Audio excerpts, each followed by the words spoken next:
여러분, 오늘 저는 여러분을 위해 세 가지 주제를 골라왔습니다. 그 중에서 가장 안타까운 이야기부터 시작하겠습니다. 이것은 러시아의 전쟁 범죄입니다. 그들은 수년간 이 범죄를 저질러 왔습니다. 헤르손, 미콜라이오 등 우크라이나가 통제하는 남부 도시들에서 우크라이나 민간인 드론 사파리 또는 러시아 드론 사파리라고 부르는 일이 벌어지고 있습니다. 이름에서 알 수 있듯이 러시아 드론 조종사들이 FPV 드론으로 헤르손이나 미콜라이오 또는 전선에 가까운 다른 도시의 우크라이나 민간인들을 거리에서 사냥하고 있습니다. 그리고 저는 보통 이런 장면을 보여드리지 않지만 이런 일은 거의 매일 일어나고 있습니다. 저는 이번 특정 사례를 무시할 수 없고 무시하지도 않을 것입니다. 우리는 함께 이 영상을 볼 것입니다. 적어도 여러분이 무슨 일이 일어나고 있는지 알 수 있도록요. 많은 사람들이 이 문제에 대해 이야기하지 않기로 결정하는데 유튜브에서는 이런 장면을 많이 보여줄 수 없기 때문입니다. 그래서 어떤 사람들은 이런 일이 벌어지고 있다는 사실조차 모를 수도 있습니다. 하지만 지금 여러분께 보여드릴 테니 우리 모두 같은 상황을 이해할 수 있을 겁니다. 여기 있는 이 남성은 52세 우크라이나 채소 장수, 즉 상인입니다. 이 남성은 여름에 우크라이나에서 거리에서 파는 채소나 귤 같은 것들을 이런 상자에 담아 팔고 있습니다. 이런 방식으로 파는 것은 꽤 흔한 일입니다. 차를 몰고 와서 차량을 열고 상자들을 밖에 내놓으면 지나가는 사람들이 그것을 사갑니다. 그리고 나서 이런 일이 벌어집니다. 여기 있는 건 러시아 드론입니다. 여기는 전선이 아니고 무장 세력 간의 전투가 벌어지고 있는 곳도 아닙니다. 이 사람은 민간인이고 민간인을 사냥하고 있는 건 러시아 전선 뒤 어딘가에 있는 러시아 드론 조종사입니다. 여기 있는 건 채소들이죠. 그리고 저건 수류탄이나 칼라시니코프 총 같은 게 아니라 그가 보기엔 뭔가 무기일 수도 있겠지만 사실은 채소입니다. 그리고 그 남자는 살기 위해 필사적으로 도망치고 있습니다. 차들 주위를 빙빙 돌고 있는데 마치 1800년대 말 미국에서 기차를 타고 들소를 재미로 사냥하던 사파리와 비슷합니다. 그들은 들소 시체조차 수거하지 않았죠. 이것은 러시아 드론 조종사들이 벌이는 인간 사파리입니다. 그리고 드론이 명중합니다. 이 드론은 일부러 채소를 팔던 이 우크라이나 남성, 무고한 우크라이나 민간인을 사냥한 것입니다. 우크라이나의 모든 뉴스 매체가 이 소식을 보도했고 이후 서방 뉴스 매체들도 보도하기 시작했습니다. 이것은 러시아인들이 수년간 저질러온 매우 명확하게 기록된 전쟁 범죄입니다. 사실 이 일은 수년 동안 끊임없이 계속되어 왔습니다. 러시아인들은 반응이 필요하다고 느꼈습니다. 이제 서방에서도 모두 이 이야기를 하니 그들은 이야기를 만들었습니다. 러시아 텔레그램 채널 중 하나에서 읽어드리겠습니다. 친구들, 여러 번 반복하지 않겠습니다. 거기서 우크라이나 놈들이 이중 용도 장비에 대한 공격 영상을 퍼뜨리고 있습니다. 이 차량은 이중 용도 화물을 운송하는 데 사용되었고 운전사들은 우크라이나 군대, 민병대, 무장 세력과 적극적으로 접촉하고 있습니다. 상인들이 이중 용도 화물 물류를 담당합니다. 마지막에 그는 우리는 계속한다. 돼지는 살아있다고 말합니다. 극도로 운이 좋은 남자, 52세 남성을 언급하는 것입니다. 이 드론 폭발에서 살아남은 정말 운 좋은 사람입니다. 마지막 문장처럼 돼지는 살아있습니다. 러시아인들은 이 상황을 이렇게 해석하고 뭔가 이야기를 꾸며냅니다. 예를 들어 그가 뭘 팔고 있었다는 식이죠. 무기나 드론을 길거리에서 지나가는 사람들에게 팔고 있었다는 식으로요. 그는 채소 상인이었고 남부 우크라이나 거리라면 과일 상인일 수도 있습니다. 그리고 사실 저는 라이언 맥베스, 바로 그 라이언 맥베스가 이 영상의 위치를 직접 찾아냈다는 걸 보고 놀랐고 기뻤습니다. 이 영상이 얼마나 큰 이슈인지 보여주는 거죠. 그래서 라이언, 이걸 해줘서 고마워. 이 장면들은 울타리 근처에서 촬영된 영상의 일부야. 그리고 아마도 이곳이 바로 그 사건이 일어난 장소일 거야. 구글 지도에서는 예전 사진이라 여기에 풀이 있지만 지금은 풀이 없고 그냥 흙만 있어. 좌표도 볼 수 있고 원하면 직접 확인해 볼 수도 있어. 여기가 바로 촬영 장소야. 라이언, 고마워. 정말 대단한 일 했네. 피해자는 정말 운이 좋은 사람이야. 보통 이렇게 가까이에서 이렇게 직접적으로 드론 공격을 당하면 살아남지 못해. 그런데 그는 살아남았어. 분명 대단한 수호천사가 있어. 그가 무슨 말을 하는지 들어보고 그의 직함과 이야기를 알아보자. 우리는 이제 막 가게를 차리고 있었어요. 우리는 막 우산을 펴고 저는 상자들을 꺼내고 있었어요. 제 아내도 거기 있었죠. 그리고 나서 왜 저렇게 경적을 울리는 거지? 왜 다른 사람들이 내 주변에서 경적을 울리는지 묻는 거예요. 그가 드론에 대해 말하는 것도 볼 수 없어요. 그는 자신이 아니면 그게 시장 뒤쪽 어딘가 바로 저 덤불에서 혼자 날아왔다고 주장했어요.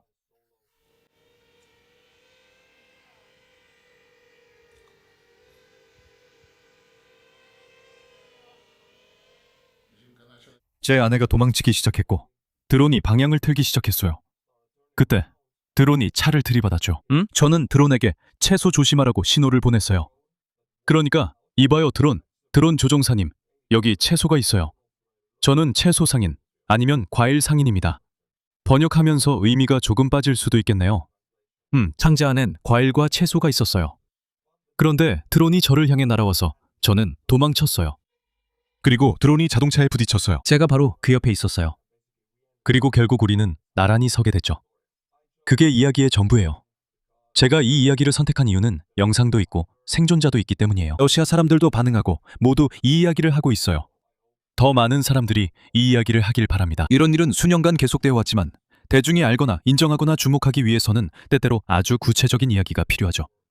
그래서 이 이야기가 많은 사람들에게 전해지고 모두가 러시아가 범죄 국가임을 인정하길 바랍니다. 그들은 남부 우크라이나 도시에서 채소나 과일을 팔며 생계를 잇는 민간인을 사냥하고 있습니다. 영상 후반부에서 이 남성은 자신이 가진 몇 안 되는 것 중 하나가 바로 이 차였는데 이제는 없어졌다고 말합니다. 이야기는 여기서 끝났습니다. 앞으로 이 이야기를 계속 다룰 예정입니다. 러시아에서 선거가 있습니다. 갑작스러운 주제 전환인 건 알지만 곧 다가오고 있습니다. 실제로 9월 20일 한 달 반 남았습니다. 러시아 의회인 국가두마 선거가 있을 예정입니다. 사람들이 투표를 하게 됩니다. 그리고 그들은 그때부터 계속 이런 민주주의 가면극을 벌였습니다. 알다시피 1991년부터요. 심지어 소련 시절에도 보여주기식 선거 같은 걸 하곤 했습니다. 제가 이 주제를 꺼낸 이유는 선거가 다가오고 있기 때문입니다. 거리의 사람들이 이야기를 시작하고 또 다른 사람들을 인터뷰하기도 합니다. 그리고 사람들은 자신이 생각하는 바를 훨씬 더 많이 말하게 되죠. 자신이 투표를 할지 말지, 그리고 통합 러시아당에 대해 어떻게 생각하는지 등등 말입니다. 집권당, 즉 통합 러시아당입니다. 그리고 이건 푸틴이 이 나라를 이끌었던 이전 선거나 그 전 5번의 선거와는 완전히 다릅니다. 왜냐하면 러시아인들이 이번 전쟁의 고통을 처음으로 직접 느끼고 있기 때문입니다. 지난 1년 동안 우크라이나인들은 불길과 폭발, 그리고 고통을 러시아의 문 앞까지 가져왔습니다. 이러한 고통이 두마 의원을 선출하는 사람들에게 어떤 영향을 미쳤는지 살펴봅시다. 9월 선거에서 통합 러시아당에 투표할 계획이신가요? 아니요. 9월에 있을 국가 두마 선거에 투표하실 건가요? 안 할 겁니다. 왜죠? 매번 사기를 당하니까요. 저 위에 앉아 있는 건 그냥 사기꾼들 뿐이에요. 전반적으로 아니요. 왜요? 정부를 신뢰하지 않아요. 선거가 공정하고 투명하게 치러질 거라고는 믿지 않으시나요? 그래서 누가 이겨도 달라질 게 없을 것 같아요. 통합 러시아당에 투표하실 건가요? 아니요. 왜요? 굳이 말할 필요도 없을 것 같아요. 그리고 이건 러시아인들이 자주 하는 행동이에요. 그들은 나는 투표하지 않는다거나 변화가 없는 것 같다, 나는 정치에 관심이 없다고 말하죠. 그리고 의견을 물어보면 나는 말하지 않겠다고 하고 그냥 자리를 떠요. 이게 아주 러시아적인 행동이에요. 그들은 여전히 말하는 걸 두려워하고 드러내는 걸 두려워하죠. 그들은 그냥 나는 정치에 관심이 없어서 혹은 정부를 신뢰하지 않아서라고 말하고 끝이에요. 거기에 대한 분석도 없고 논의도 없어요. 그들은 그냥 떠나요. 푸틴 집권 이후 이런 태도가 길러졌어요. 참고로 90년대 옐친 시절에 그들이 자유를 맛봤을 때는 그렇지 않았어요. 물론 그 시기는 러시아 경제적으로는 끔찍한 시기였지만 민주주의의 뿌리가 자리 잡고 있었고 사람들은 자신의 투표가 의미가 있다고 느꼈어요. 90년대의 투표는 지금보다 훨씬 더 민주주의에 가까웠어요. 그리고 사실 사람들은 정치 활동에 대거 참여했어요. 하지만 이런 것들이 그들 안에서 뿌리 뽑혔어요. 그들의 마음속에서 뿌리 뽑힌 거죠. 이런 건 논의하지 않아요. 답도 하지 않아요. 그냥 자리를 떠나요. 우리가 여기서 보는 게 바로 이거예요. 그리고 이건 러시아의 선전이에요. 그들의 머릿속에서 돌아가는 톱니바퀴죠. 그들은 질문을 하고는 바로 자리를 떠나요. 아니요, 저는 논평하지 않아요. 만약 당신이 간다면 집권당을 지지하시겠습니까? 통합 러시아. 글쎄요, 잘 모르겠어요. 왜냐하면 그들은 국민을 위해 좋은 일을 잘하지 않아요. 좋은 일 기억하기 어렵죠? 네, 있잖아요. 그들이 한 좋은 일 중에 딱히 떠오르는 예가 하나도 없어요. 통합 러시아의 성과가 뭐죠? 푸틴이 집권한 지 26년이 됐어요. 그건 푸틴의 정당이에요. 이 모든 지정학적 상황을 보면 어디나 완전 엉망진창이에요. 아마도 가장 솔직하고 현실적인 대답일 거예요. 항상 그랬듯이 엉망진창이에요. 하지만 지난 15년 동안 2000년부터 2015년, 아니 2014년까지 러시아인들의 삶이 나아진 이후로는 러시아인들은 별로 신경 쓰지 않았어요. 사실 그들은 자신들의 차르를 사랑했어요. 왜냐하면 푸틴을 사랑할 수 있었으니까요. 그들은 머릿속에서 이 자리가 채워지길 원해요. 이 지도자라는 자리를. 그리고 그들의 삶이 나아졌어요. 그래서 그들은 정치에 참여할 필요가 없었고 삶은 계속 좋아졌죠. 하지만 그게 변했어요. 이제 그들은 여전히 머릿속에 이 자리를 가지고 있지만 그들의 삶은 더 이상 나아지지 않고 있어요. 거기엔 괴리가 있어요. 맞아요. 그들은 거리로 나가 시위하지는 않지만 모두가 그 괴리를 느끼고 있어요. 내가 이걸 좋아해야 하는 건가? 모든 게 엉망이에요. 사랑해야 한다고 여겨주는 사람이 있지만 이제는 그를 더 이상 사랑하지 않는 것 같아요. 그래서 딜레마를 느껴요. 그들은 정치에 참여하라고 배우지 않았어요. 하지만 그들 안에는 뭔가가 그쪽으로 밀어내는 힘이 있습니다. 러시아 선전은 머릿속 벽과 같아 넘을 수 없습니다. 이런 선거를 얘기할 때 그들은 뭘 하냐고요? 러시아에서는 지도자, 즉 차르가 도시나 장소를 방문할 때, 예를 들어 크라스노야르스크에서 8월 4일 푸틴이 크라스노야르스크를 방문했어요. 그곳은 시베리아에 있고 극동 지역에 있습니다. 푸틴이 방문했을 때 아주 특이한 일이 벌어졌어요. 그 하루 동안 아침부터 저녁까지 연료 가격이 30%나 인하됐거든요. 약 25루블입니다. 원래 100루블이 넘었지만 지금은 63, 67루블입니다. 96입니다. 가격이 내려갔어요. 그래서 푸틴이 크라스노야르스크에 오면 와, 봐라, 가격이 싸다. 내가 잘하고 있다 라고 생각하죠. 무대에 올라가서 봐라, 가격이 싸다. 우리는 잘하고 있다. 다 괜찮다. 왜 불평하냐? 라고 말해요. 그리고 푸틴이 떠나자마자 가격이 다시 원래대로 돌아왔어요. 가격은 91, 97루블이고 러시아인들에겐 큰 차이입니다. 그래서 푸틴을 위해 연극을 하고 있죠. 사람들은 차르는 모른다고 말합니다. 제 생각엔 어느 정도 사실이고 그가 모르는 이유는 이런 연극 때문입니다. 하지만 저는 항상 누가 이런 거짓과 속임수의 시스템을 만들었는지 잊어버려요. 그건 차르였어요. 제가 한 사람을 소개하겠습니다. 러시아 군사 분석가 막심 클리모프인데 이제 그가 입을 열기 시작했어요. 요즘 많은 러시아인들이 그렇듯이 그는 목숨을 걸고 협박까지 감수하고 있습니다. 한번 확인해보세요. 그의 연설 중 일본을 보여드리겠습니다. 나라의 최고 지도자들이 무슨 일이 일어나고 있는지에 대한 객관적으로 파악하지 못하고 있다는 것은 의심의 여지가 없습니다. 즉, 차르는 모른다는 것입니다. 하지만 이게 다가 아닙니다. 이 사람은 더 깊이 파고듭니다. 사실 실제로 벌어지는 일과 최고 지도자들이 상황을 보는 방식 사이에 엄청난 괴리 때문에 그의 말은 매우 우려스럽습니다. 한편으로 사람들이 말하듯이 차르는 모릅니다. 러시아인의 입에서 직접 들으세요. 하지만 다른 한편으로 실례지만 이 모든 전면적 기만과 거짓의 체계를 만든 게 바로 차르 자신이 아니었습니까? 정확히는 혼자 만든 건 아니지만 그의 적극적 참여로 완성됐습니다. 이제 인터뷰어가 말합니다. 답변이 어려워 보이네요. 여기서 곤란해하는 것 같습니다. 아시다시피 선전 논리가 작동하기 시작하는 거죠. 이 사람이 너무 많은 말을 하고 있으니까요. 한번 봅시다. 당신이 곤란할 수도 있겠네요. 넘어가죠. 이것 좀 보세요. 뭐라고요? 저는 공개적으로 말하는데 문제 없습니다. 이제 시작입니다. 이게 바로 사형 선고입니다. 아니면 지금은 사람들을 처형하지 않습니다. 러시아의 민간인들은 보통 전쟁터나 감옥으로 보내집니다. 블라디미르 블라디미로비치 푸틴은 강한 지도자인가요? 아니요, 그렇지 않습니다. 그는 약한 지도자입니다. 이제는 속담처럼 왕의 측근들만 그 주위를 맴도는 것이 아닙니다. 이제는 크렘린의 특정 파벌에 속한 사람들, 즉 대통령 행정실 내부 인사들입니다. 그래서 이 사람이 이 인터뷰에서 말을 시작합니다. 매우 위험한 주제들입니다. 진실, 러시아에서는 아직 사형까지는 아니지만 처벌받는 진실입니다. 어떤 경우엔 그렇지만 대개 전선이나 감옥에 갑니다. 인터뷰어가 여기서 저런 표정을 짓는데 그건 당신이 매우 불편할 때의 표정입니다. 왜냐하면 인터뷰 대상자가 진실을 말하고 있기 때문이죠. 저 표정을 보세요. 저 표정을 계속 보세요. 한동안 안 변합니다. 논란이 많은 인사들. 예를 들어 전투훈련국장과 항공우주군 사령관 임명 등에는 차이코프 씨, 즉 차이코프 상장도 포함되어 있습니다. 모스크바의 로시 이탈리안 레스토랑에서 암살당할 뻔했던 그 사람입니다. 그는 55번째 생일을 맞이하고 있었습니다. 항공우주군의 새로운 지도자입니다. 참고로 그는 이전에 러시아의 시리아 작전에서 큰 책임을 맡았던 인물입니다. 그리고 러시아군이 극적으로 실패했던 키이우 근처 작전에서도 중요한 역할을 했습니다. 이 두 차례의 실패에도 그를 임명했습니다. 시리아는 실패였습니다. 키이우는 러시아에게 실패였습니다. 이제 이 두 번의 실패에 어느 정도 책임이 있는 이 사람이 러시아 항공우주군 전체의 지도자로 임명되었습니다. 왜일까요? 그가 충성해야 할 사람들에게 충성하기 때문입니다. 충성심이 보상받는 것입니다. 푸틴 체제에서는 정직함이 처벌받습니다. 이 사람은 군사적으로 실패했는데도 그렇습니다. 막심 클리모프가 이를 말하고 있고 인터뷰어도 매우 불편해합니다. 저는 이 인터뷰를 계속하지 않겠습니다. 이 표정이 모든 걸 말해줍니다. 인터뷰할 때 이런 표정은 안 됩니다. 러시아에서 이런 얘기를 듣는 건 정말 고통스럽습니다. 마무리로 여기 모스크바, 러시아에 있는 한 영국 남성을 소개합니다. 그는 러시아어를 유창하게 구사합니다.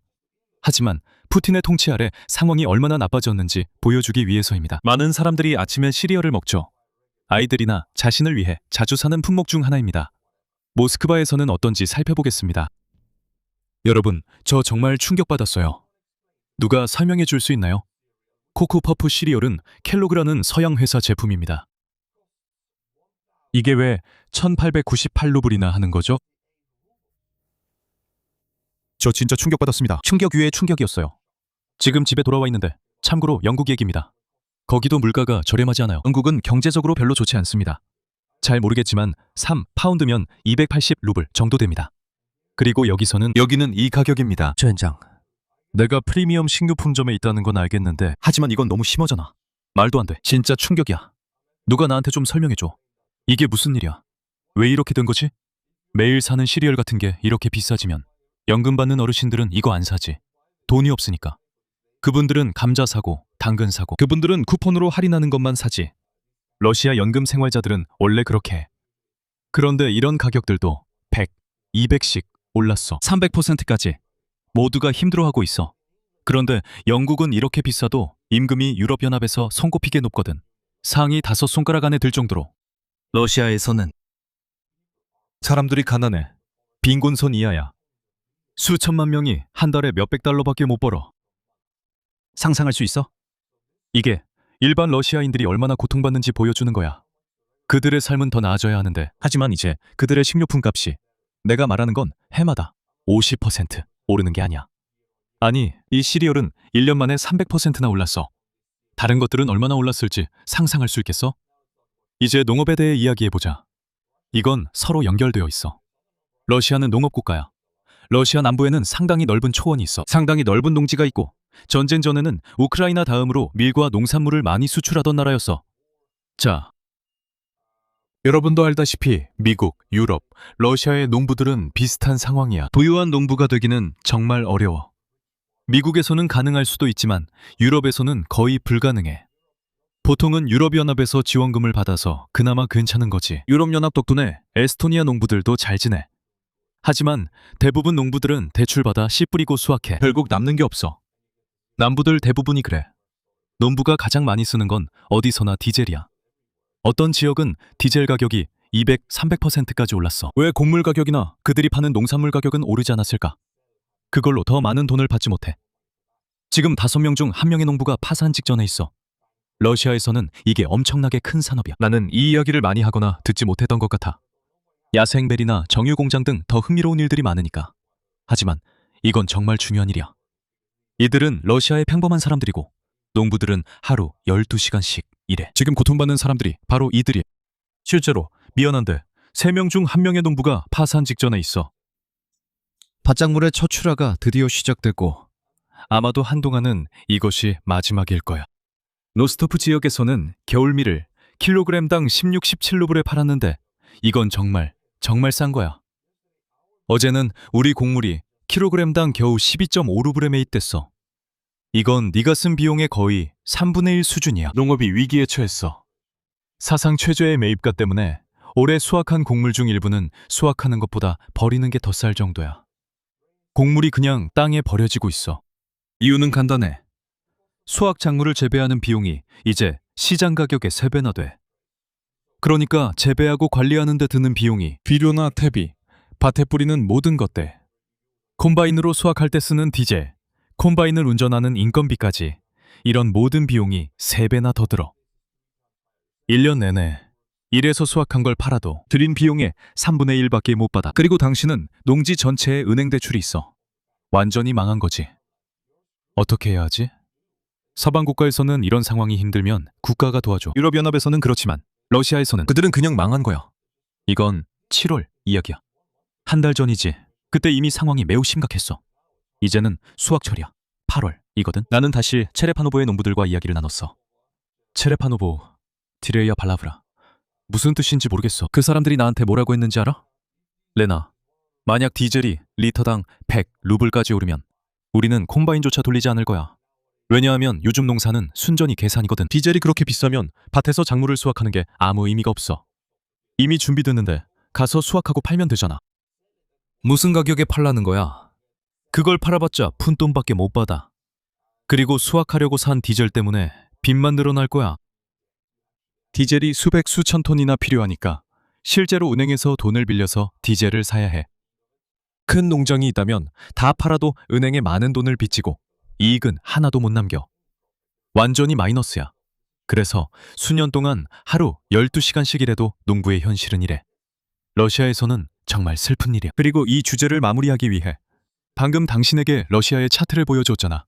푸틴 아래에서 지난 5년 동안 러시아 정부가 뭘 했는지 말이야. 2021년까지 국방, 국가안보, 그리고 법 집행. 이건 군사비 지출만을 의미하는 건 아니야. 하지만 러시아에서는 이미 이게 다 합쳐져 있지. 이건 경찰, 군대, 비밀 경찰에 대한 지출이야. 해외 정보기관까지 다 합친 거야. 푸틴 자신의 경찰, 그리고 푸틴을 건져에 머물게 하는 러시아의 거의 모든 안보 기구들이야. 2021년의 지출은 24%였어. 24.6%였어. 26, 31, 38, 40. 2026년에 53.8%입니다. 그러니까 정부 지출의 절반이 안보기관 모든 걸 합친 거예요. 그리고 여기 보이는 비율이 바로 공공부채 상환입니다. 푸틴은 지난 20년 동안 러시아의 부채를 갚거나 국가 부채를 줄이는 데 교묘하게 행동해왔고 모든 자금을 전쟁 자금으로 돌렸습니다. 러시아 내에 3천억 달러, 그리고 서방에 동결된 3천억 달러가 있습니다. 러시아 내의 이 3천억 달러, 즉 유동자산은 사실상 거의 다 사라졌습니다. 그래서 지금 이 지출을 유지하기 위해 미친 듯이 돈을 빌리고 있습니다. 하지만 이 부채를 상환하는 것도 문제입니다. 저도 이 9.22%가 일부 유럽연합 국가들이나 심지어 미국과 비교했을 때 실제 수치로 보면 그렇게 큰 비율이 아니라는 걸 알고 있습니다. 그렇게 큰 비율은 아니지만 계속 올라가고 있습니다. 해마다 올라가고 있죠. 이걸 멈출 수가 없습니다. 필요하다면 20%까지, 30%까지도 갈 수 있습니다. 그리고 이제 전체 정부 지출의 63%가 국방이나 안보에 쓰이고 있습니다. 분배나 부채 상환에 쓰이고 있습니다. 그래서 국민을 위해 쓸 수 있는 돈이 거의 남지 않습니다. 이 모든 비용은 국민이 부담합니다. 이는 러시아가 추락하는 악순환의 시작일 뿐입니다. 러시아가 어디로 향하고 있는지 보여드리겠습니다. 완전히 나락으로 떨어지고 있습니다. 이게 현실입니다, 여러분. 이렇게 전쟁 범죄라는 암울한 소식으로 영상을 시작하게 되어 죄송합니다. 그래도 그 남성이 살아서 자신의 이야기를 전할 수 있게 되어 다행입니다. 그는 살아있고 건강합니다. 하지만 이런 이야기를 하지 않을 수 없습니다.